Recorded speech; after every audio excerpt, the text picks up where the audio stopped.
Кінәлі болу деген әсер көбінесе адамның ішкі жан дүниесін қозғайды, ол анық дүние. Адамның бір кінәлі болған кезде екі түрлі жағдайы болады екен. Шыныменен тыйым салынған немесе бір қандайда бір жамандық жасап қойғаннан кейін кінәлі болып сезіну.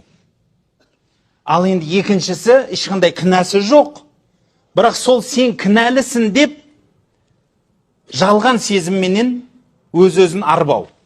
Бұл екеуі де бар көп адамдарда. Мысал айтайық, біреудің себебінен сіз өзіңіз кінәлі болып қалған сияқты боласыз. Кейде да, мысалы бір жерге бір адамды жұмысқа кіруіне себепкер болдыңыз. Немесе дейік, екі жасты үйлендірдіңіз. Дұрыс па? Екі жасты үйлендіруге себеп болып қалдыңыз. Қызды ұлға тауып бердіңіз, ұлды қызға тауып бердіңіз деген сияқты нәрсе. Ортаға бір түсіп қалдыңыз. Немесе бір адамдар сауда қылып жатыр еді, сізді ортаға қосып, мынау жиенім еді, нағашым еді, жекжат, жұрағат деп ортаға түсіп қалдыңыз да. Сол екі мәміле бұзылды. Мысалы, саудада келісім болмай қалды, біреу-біреуін алдап қойды ма, біреу-біреуін реніш болды. Дәл сол сияқты жан ұяны екеуін қосып едіңіз, реніш болып қалды. Дәл сол сияқты бір адам жұмысқа кіргізіп едіңіз, дұрыс болмай қалды. Мысалы, жұмысқа кіргізген адамыз ана жерден ренжіді. Мен қай жерге апарғансың, мынау не деген коллектив мынау, мысалы мынау не деген жер мынау деген сияқты. Немесе керісінше, сен маған қандай адам алып келгенсің, мынау дұрыс жұмыс істемейді, жұмысына келмейді деген сияқты. Қай халде де осы жағдайда сіз кінәлі сезінесіз. Оның орны қандай дәрежеге барады? Мен бірінші зияндығын айтайын, сосын орындарын. Өте қысқа айтып кетем, мұқият болыңыздар. Пайғамбарымыз саллаллаху алейхи уассалам айтқан сөздерін бәрін жинасаңызда, Құран-ы Кәрімнің бәрін жинасаңызда, қандай күнә амал оның артынан тез арада жақсылық жасау керек, және оны жуу керек, тәубе қылу керек. Оның емі сол. Құранда қанша рет ақтарсаңызда, емі біреу ақ. Күнә жасадың ба? Атби'ас сайятал хасаната тамхуха. Жамандықтың артынан жақсылық алып кел, өшірет. Оны өшірет дейді. Оның өзінің орны бар, енді ол үлкен бір неғымайық қойық, өте қарапайым айтып кете қойдым. Екіншісі, сол тәубе мағынасы. Тәубе қылу. Аллаға қайтадан қайта келу. Оны ғалымдарымыз керемет түсіндіреді. Алла тағала пендесін аты жоғалып кеткен, кейінірек жоғалып кетіп тапқан егесінен де артық жақсы көреді, күтеді дейді. Бір адам адасып кетсе, Алланың жолынан, ақыры бір күні қайтадан келсеңіз, сізді Алла тағала жақсы көреді екен. Адамдардың алдында да кінәңізді жуу дәл сондай. Еш қашан біреуге кінәлі болып қала салып, ол шын кінәлі ма, немесе біреу арқылы андай бір косвенный дейді ғой, тікелей кінәңіз жоқ па, қай жағдайда да сол күйі қалдырмауыңыз міндет. Біріншіден, ол өзіңізге де, ол кісіге де зиян. Және де ортаға шайтан кіруіне себепкер болады. Ол одан сайын ұзай береді. Сіз теріс қараған сайын араңыз ұзай береді, ақыры өте қатты қақыған қыс болып, суық болады араларыңыз. Қалай жуу керек? Оған күш тауып, барынша жұмсақ сөйлеу керек. Өйткені арадағы мәселені жуу, тазалау, біріншіден өзіңіздің денсаулығыңызға пайдалы, екіншіден ақыретіңізге пайдалы. Біліңіз, Алла тағаланың ақысы бар, бірақ Алла тағала есепсіз мейірімді. Алла тағала өте ұятшаң. Бір адамға қандай қиыншылық берсе дейді Алла тағала. Осы дүниеде қиыншылық берсе, ғалымдарымыз айтады, ол кісінің жан тапсыратын кезінде қинауға Алла тағала ұялады дейді.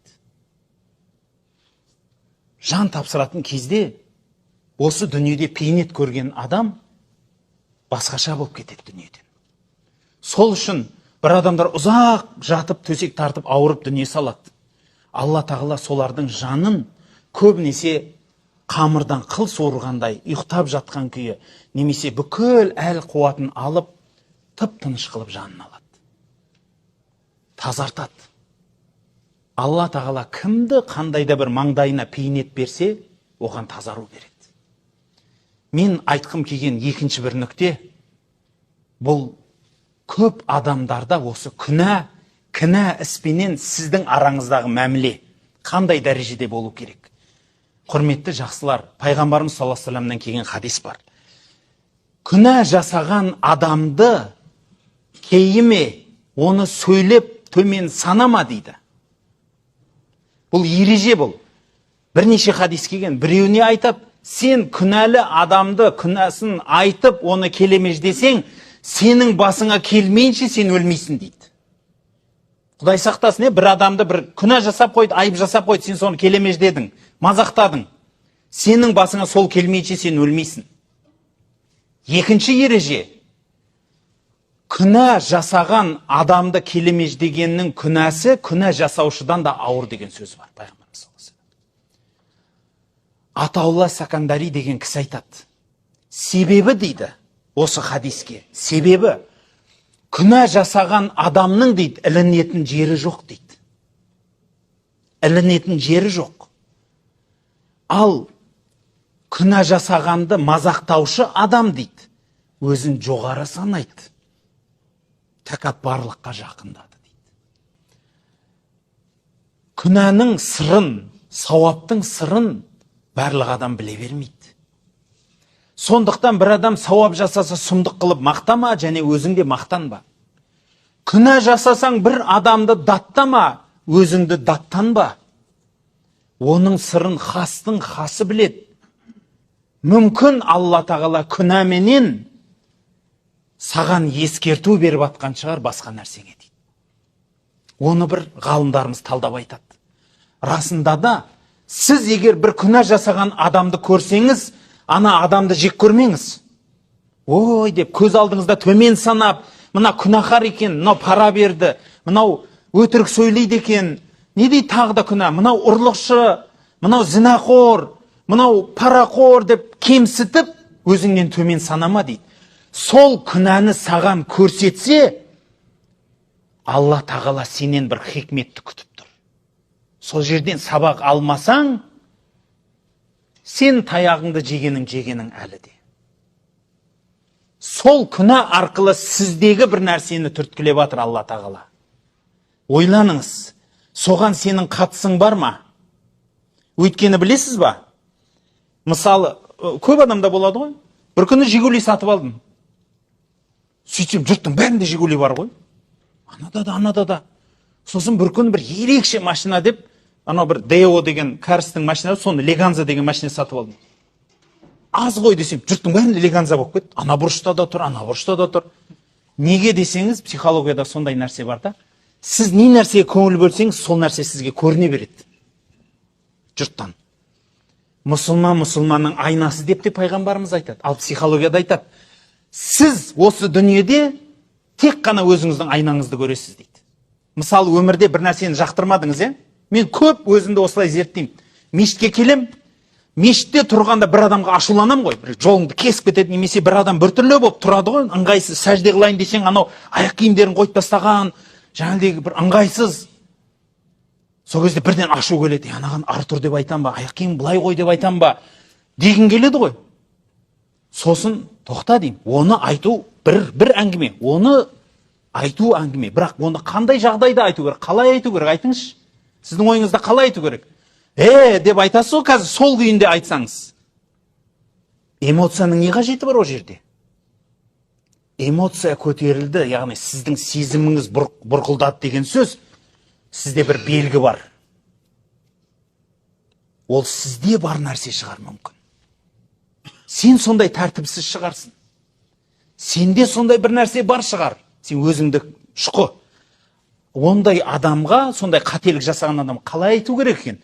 Эмоцияны алып тастап, қарапайым тілде, бауырым, мен жаныма қойыншы, мен сәжде қылайын деп жатыр. Бір адам айтпайды сізге, тура осында тұрсын, сен үстіне сәжде қыл демейді. Барлық адам түсінеді. Барлық адам бірден деп ұялады, жанына қояды, қыстырылады, берірақ тартады. Бірақ соны эмоциясыз, іштегі ашусыз, менсіз, анаған нұқусыз, соның бәрін аттастап, кәдімгі қарапайым қып айту керексіз. Қарапайым. Егер сол жерде бір эмоциямен айттыңыз ба, онда сізде әңгіме бар. Сізде қателік бар. Онда емес. Ондағы қателік сізде отзыв берді. Сізде бір қайта қалды да. Себебін айтайын ба? Ол интернетте де тұр. Инстаграмда да болды, бір шетінен көрдім. Физикада мынандай нәрсе бар, андай дыбыс шығаратын мынандай ыдыстар бар да, бүйтіп қайық болып қалған ыдыстар бар. Бәріне герц қойып тастағанда, дыбыстың өлшемін қойып тастаған.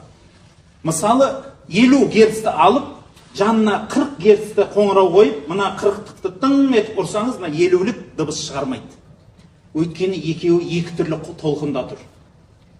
Әуе толқыны екеуінкі екі түрлі. Ал егер мына 40-ты алып, дәл сонына 40-ты қойып, мынаны тың десеңіз, мынау да тың дейді. Сынап көріңіз. Неге? Өйткені бір толқында. Дәл сол сияқты, егер сізде бір адамда кінә көріп қалсаңыз, соған сізде толқын бұрқанды ма? Деңіз, өзіңізге. Анаған емес, бірінші өзіңізге айтыңыз, сенің толқының ұрды бұл жерде. Сенде бар бір нәрсе. Ал шықу өзіңді.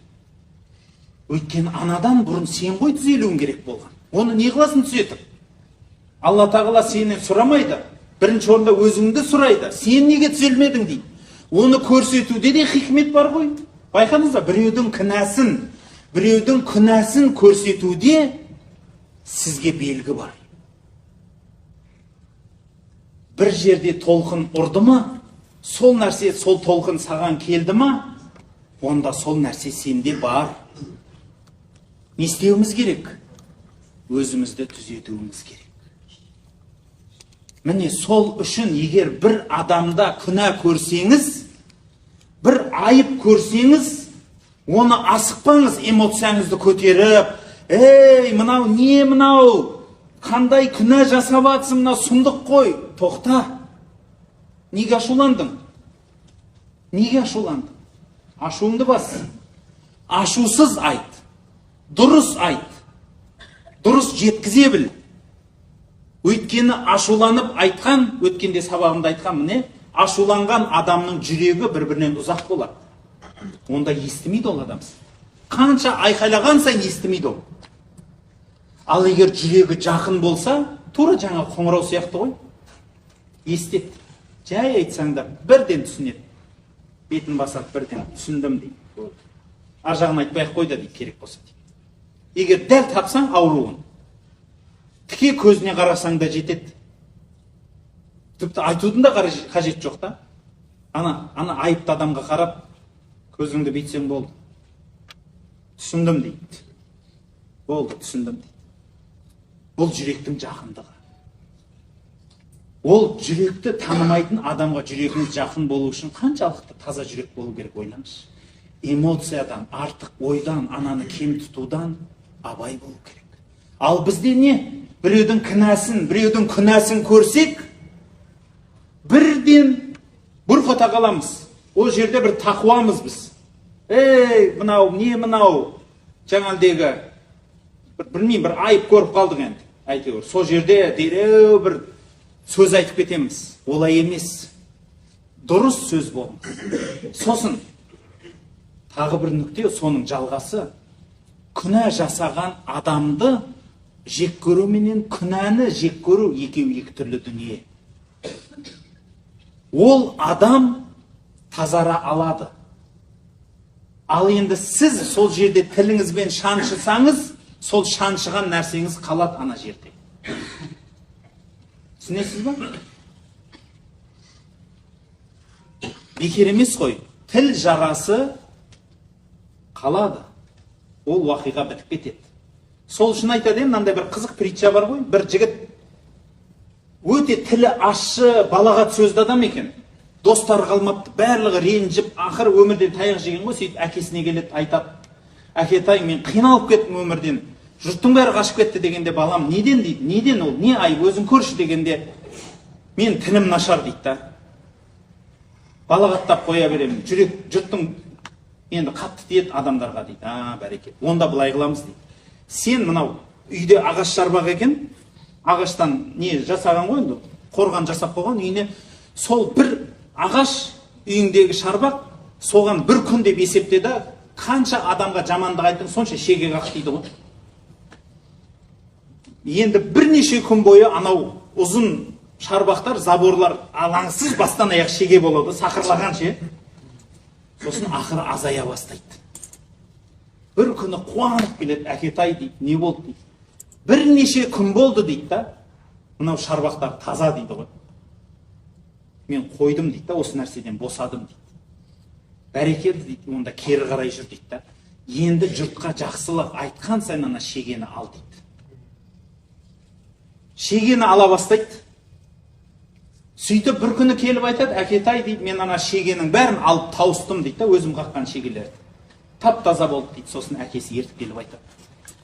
Бәрекелді дейді, енді мынау ағаштарды қарайықшы дейді да. Не көріп тұрсың дегенде, шегеніңізін көріп тұрмын дейді. Енді кейбіреулер сұмдық шоқтесіп қойын. Міне дейді. Сенің айтқан сөзің айтылды да, оны алынды дейді да. Бірақ орында қалды ғой дейді. Өмірде солай. Біреуге айту бір бөлек. Айта салу оңай да. Ал бірақ сол нәрсе қалып кетеді. Өте ауыр нәрсе. Осыдан абайлаңыздар. Біреуге сөйлегенде, әсіресе өз жақындарыңызға, ұлыңа, қызыңа, көп ата-аналар бар. Ұлына аузына келгенін айта салады, қызына қалай болса солай ұрса салады, айта салады. Ей, бауырлар, бұл сіздің бауыр ет балаңыз ғой. Ішіңіздегі қоқысты неге төгесін оған? Сол қоқыспен өссін дейсіз ба? Ол тап-таза болып, кіршіксіз періште болып өсу керек қой. Оған ішіңдегі ең жақсы нәрсені төгуіңіз керек қой. Оған күш керек. Оған уақыт керек, дайындал бір, мен күшім тимейді, күшім жетпейді, мен жұмыстан шаршаймын, үйтем, бүйтем. Шаршасаң, жамандық айтқың келмесе еш нәрсе айтпа. Пайғамбарымыз әуелден айтып қойған оны. Сөйлесін ба, жақсы сөйле, болмаса үндеме дейді. Қоқыс төкпе. Өзіңнің жақындарыңызға, ата-анаңыз, аға-ініңіз, бауырларыңыз, ұл-қыздарыңызға қоқыс төкпеңіз. Өзіңіздің жақын бет көретін бауырластарыңызға ешқашан қоқыс төге салу өте оңай. Ол бізге жақында, өйткені нәпсіміз сондай. Өйткені психологияда оған энергия жұмсамаймыз да біз. Тез қорғану бізде өте оңай болғаннан кейін миға тез келеді да бұйрық. Не істе дейді, аузына келгенді айта сал. Мә саған дейміз да. Қатырдық деп ойлаймыз. Жеңіл, өзің жеңілдеп қалдым деп ойлайсыз, ешқандай жеңіл емес ол. Оның ауырлығы ертең білінеді. Балаң, қызың бәр қисық өседі. Өздеріңіз көрдіңіздер, ана су туралы кино бар ғой, осыдан қанша жыл бұрын шыққан. Документальный. Бір жапонның ғалымы екі суды алады да, біреуіне күніге таңертең тұрып балға айтады екен, екіншісін мақтайды екен, күніге таңертең тұрып. 30 күнде қараса, анау мақтау айтқан су бұзылмайды ғой, әдемі мөп-мөлдір болып тұрады да, 30 күн бойы балағаттанған су көгеріп, қап-қара болып сасып кетеді ғой. Адамда қанша бөлігі 4-тен 3 бөлігі сұйықтықтан тұрады. Судан тұрмайды, сұйықтықтан. Қан бар, лимфа бар, басқа бар, балған бар, анау бар, анау бар. Барлық сұйықтық. Оның бәрі бұзылады. Ұлыңыз, қызыңызды бұзғыңыз келмесе, жақындарыңызға жамандық сыйлағыңыз келмесе, энергияңызды құртыңыз келмесе сөйлемеңіз. Ал жақсылық тілесеңіз, дайындалып, барынша әдемі сөздеріңіз арнаңыз. Иә, қазір күшіңіз жетпей ма, қоя тұр. Күш жинап кел, бар, ар жаққа бар, бер жаққа бар, жақсы нәрсе көр, жинал. Сен жақсылық қалайсың ғой, жан жағыңның бәрі жайнап тұрғанды қаламайсыз ба? Жоқ әлде жан жағыңызға қоқысты түкіріп отыра бересіз ба? Көп адам ойлайтын шығар, жан жағыма қарай түкіре берсем, өзім таза болсам болды деп. Өзіңіз таза болмайсыз олай. Мынаның барлығы исі ұрады сізге. Күнә да сондай. Біреуді күнәлау үшін эмоция, барлық нәрсені алып тастап, ақылменен, өте көркем мінезбенен жақындаңыз ондайға. Адамды біз кемсітуге қақымыз жоқ. Өйткені барлық адам пайғамбарымызда ереже тұр, 100% ереже тұр. Барлық адам күнә жасаушы, қателесуші. Және де сол қателесушінің ішінде ең жақсысы кім? Тәубе етуші дейді. Болды. Яғни сіз де сондайсыз. Сіз де қателесіп жатсыз. Ал енді сіз жамандаған адам тәубе етіп қойса, сіз жаман болып қаласыз. Ал анау адам сізден озып кетеді. Сіз сол күй жаман болып қалдыңыз. Араңызда жаман болып қалады. Бір күнәсі үшін біраз жерге кеп қалдыңыз. Сондықтан құрметті жақсылар, біреуді күнәлау ол міндетті түрде суық ақылмен, дұрыс нәрсемен болу керек. Ол жерде эмоцияның қажеті жоқ. Ол жерде ешқандай да бір сезім қылып, бір адамның жеке басын айыптау жақсы емес та. Істі айтуға болады. Іс айтылу керек. Ал енді күнә жасаған адамдар болса, ондай болса, пайғамбарымыз саллаллаху алейхи ва саллям жолын ұстанған жақсы. Пайғамбарымыз саллаллаху алейхи ва саллям ешкімнің атын айтып айыптаған емес екен. Арамызда бір адамдар бар деп сөйлейді екен. Осындай жасаған деп. Мысалы, бір күні бір жиында отырса, тамақ ішіп отқан ғой, түйенің етін жеген екен. Бір адам жел шығарып қойған ғой, ана жер енді иістеніп кеткен. Не деп айтады енді? Намазға тұрайын деп жатыр. Бірақ ана пайғамбарымыз саллаллаху алейхи ва саллям көркем мінезін қараңыз. Түйенің етін жеген адам болса, дәрет алсын деп. Қандай әдемілік, е? Ана жер бәрі дәрет алады ғой. Бәрі ет жеді ғой. Қандай әсем сөз. Дәл осыған ұқсайтын, енді бұл болған уақиға ма? Хасан мен Хусейн туралы да айтады ғой, бір адам дұрыс емес дәрет алады екен. Соған әдемі қылып дәрет алуды көрсетуі. Пайғамбарымыздың өзінде де дәл сондай бар. Бір мешітте отырса, бір иемендік таудан түскен бір адам, тәрбие көрмеген, кәдімгі сөйтіп өскен адам ғой, енді тауда аюменен аю болып өскен адам ғой. Келеді де айтады ғой, пайғамбарымыз тіке қарап айтады. Сен Абдымұтталиптің баласысың ба дейді. Иә дейді. Сен не туралы айтып жүрсің жұртқа дейді. Аллаға иман келтіру туралы. 5 парыз айттың ба? Иә дейді. Қандай, мынандай. Болды. Сен қалай айттың, солай істесем мен жәннатимын ба? Иә, болды, кетіп қалады. Болды, басқа сұрау жоқ қой, ойласаңшы. Отырады. Сөйтеді, ана жерде отырады да дәрет сындырғысы келіп кетеді. Таудың адамы ғой. Тұрады да, мешіттің бұрышына барады да, кіші дәретке ұра салады ғой сол жерде. Жұрт деген ду ота қалады ғой. Ол біз сияқты ғой, адам ғой. Дәл бізде сөйтетін ек қой. Эмоция, көрдіңіз ба? Бірден бұрқ ете қалды да, сөйтіп айтады. Ей, дегенде пайғамбарымыз саллаллаху алейхи ва саллям айтады, тоқтаңыздар. Бітірсін дейді ғой енді. Сіз өзіңіз ойлаңызшы, кіші дәретке барып бастаған адам тоқтай ала ма? Тоқтаса, ол өзін де білдіреді ғой одан сайын, дұрыс па? Қоя тұрыңдар енді дейді да. Бастап қойды, ақыр бітірсін дейді да. Бітірсін. Бітіреді тірлігі. Сосын енді бір шелек су алып келіңдер де, анау үстіне сеуіп жіберіңдер дейді, ана жерде дейді. Тазарды. Ол жер жуып тастайды шелек сумен. Ол проблема жабылды да, болды, мешіт таза. Енді әлгі адамның қылығы қалды ғой. Оны өзіне шақырып алды. Қараңызшы, пайғамбарымызда эмоция үйтіп айтқан емес. Біреудің күнәсін көріп алып, үйтіп эмоция көтеріліп, жек көріп, мынау не деп, мысалы, таудан түскен адам деген тәрбие, мәнер сен өміріңде деп, мысалы, біз айтқыздар ек ана жерде ше, не мынау деп. Бірден ана шығамыз, ана емендіктер деген сияқты, чимкенттіктер осындай сөз бар ғой, сондай сияқты. Шығады ғой, мысалы.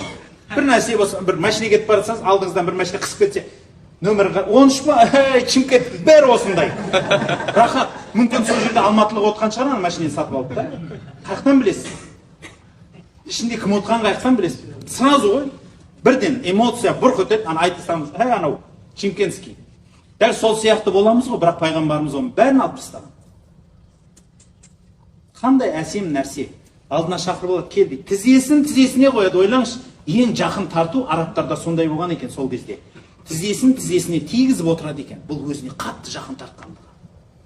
Сөйтеді да тізесіне қойып отырып, бауырым, бұл Алланың үйі дейді. Түсінікті. Бұл жерде тек намаз, ораза сияқты құлшылық ғибадаттар жасалынады. Басқа амалдармен айналысуға болмайды. Түсінікті ғой? Эмоция жоқ. Бір қатты мынандай ақылды сөздер жоқ. Қарапайым, доступна дейді ғой, жетерлі, бәрі бар. Анау кісі риза болады ғой, қателігін түсінеді. Бұл жерге ондай жасауға болмайтынын айтты. Бұл ғибадатхана өйткені. Ондай жасама. Нақты ғой, нақты. Риза болады, бірақ ана жұрттың бәрі дегені қалып кетті ғана жүрегінде. Дәретін не қыламай қалды, еще ол білген жоқ қой, дұрыс қой. Білген жоқ ондай қылуын. Ол сондай, өз елінде сондай шығар. Ал жұрт оны кейіп тастады. Не істейді енді ол? Ақысын алу керек, адам ғой. Қолын жайып айтады ғой, Аллахым, мені және мына отырған Мұхаммедті кешір дейді. мыналарды кешірме дейді ғой. Ашуланбайды. Сөйтсе пайғамбарымыз саллаллаху алейхи вассалам айтады ғой, бауырым, Алланың мейірімі кең ғой, неғып тарғып жібердің дейді ғой. Қарасаңызшы, тағы да әсем сөз ғой. Сонда амал жоқ, қысылып, қайтадан қолын жайып, Аллахым осы жерде отырғандардың бәрін рахымыңа бөлегейсін деп айтқан екен ше. Бауырлық қоя бәрі. Ана жердегі де өшті, жұрт та өзіне келді, бәрін қандай қылды. Бұл бірақ біздің сабағымыз еді бүгінгі. Күнә, айып, қате көргенімізде эмоция қажеті жоқ. Біз адамбыз, көтеріледі, бұрқ ете қаламыз, бірден. Адамбыз ғой, рас. Сондай кезде үндеме. Бас ананы, құрт. Ол шайтан, ол көтеріп атқан. Алып таста. Тіпті керек болса өзіңнен ойла. Сен ашуландырма, онда сенде бар деп өзіңді айтта. Мүмкін сенде бар шығар сондай нәрсе деген кезде, ана ішіңіздегі қоя тұр, жоқ, мен тазамын. Қаша бастайды. Сенде егер сол нәрсе болмаса, сен ашуланбауың керексің дейсіз. Тоқтайды. Дұрыс айтасың. Не үшін ашуланасың? Ол адам ғой. Білмей тұрған шығар. Біліп те істеген шығар. Қателеспейтін болмайтын адам жоқ па? Бар, ол бәрібір жақсы ойы бар шығар. Не істеуіміз керек? Эмоцияны алдыңыз, сосын барып айтыңыз. Бауырым, осындай болды, мына нәрсең дұрыс болмады. Менің ойымды қабылдады, қабылдамады, бәрібір эмоция керек жоқ. Мақсат, сіз айта салысымен бәрі қабылдай беру керек емес. Нұх пайғамбар 950 жыл уағыз қылған. Сонда 40 адам иманға келді дейді. Ең көп риуаят 70 адам дейді. Көп қып айтсаңыз 70 адам дейді. Ойласаңыз, 950 жыл уағыз айтқан. Біз кейде бір адамға уағыз айтсақ, сразу қабылдамады дейміз. Сөйтіп, қабылдамадың ба? Қабылдамадың. Сен кәпірсің. Сразу ғой, оңай ғой ондайға. Сен кәпірсің, мұнафықсың, бір нәрсесін, бол жүрегің қап-қара болып қалған, өліп қалғансың. Бітті ғой, өшіп тастаймыз оны. Неге? Өйткені біз уағыз айтқанда, біз деген не деген сұмдықпыз ғой, дұрыс па? Айтып қалған кезде жұрттың бәрі қабылдай салу керек. Қате ғой. Өйткені сіз де бұл жолға бұлай жетпедіңіз. Мен бір мысал айтам, өте көп өзім көзім көрген мысал. Бір екі жігіт отыр. Рамазан айында ораза тұтып үйреніп бастаған екен, бірақ намазы жоқ екен әлі кісінің. Ораза тұтып, ақыры күніге сабақ болады. Сол сабаққа келіп, намаз үйреніп, Құран жаттап кішкентай болғаннан кейін өзінің кластасына бір күні ұстап алып айтады дейді. Есін жиған ғой, ойласаңшы, қанша жылдан бері ұстап алып айтады. Кластас, сен қанша жылдан бері намаз оқисың? Мектептен кейін намаз оқимын. 15 жыл болды ма? 15 жылдан бері қарай маған бір намаз оқы деп айтпадың ба дейді. Айналайын, мен саған өмір бойы қастап келемін. Сен ғой мені мазақтайтын.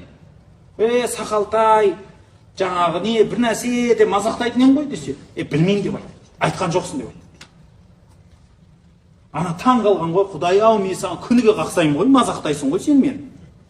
Намаз оқиық, жүр жұмаға барайық, айт намазға барайық, уағызға барайық. Ана пәленше ұстаз келіп жатыр, түгенше ұстаз келіп жатыр, жүрсей деп мен ғой айтатын десін.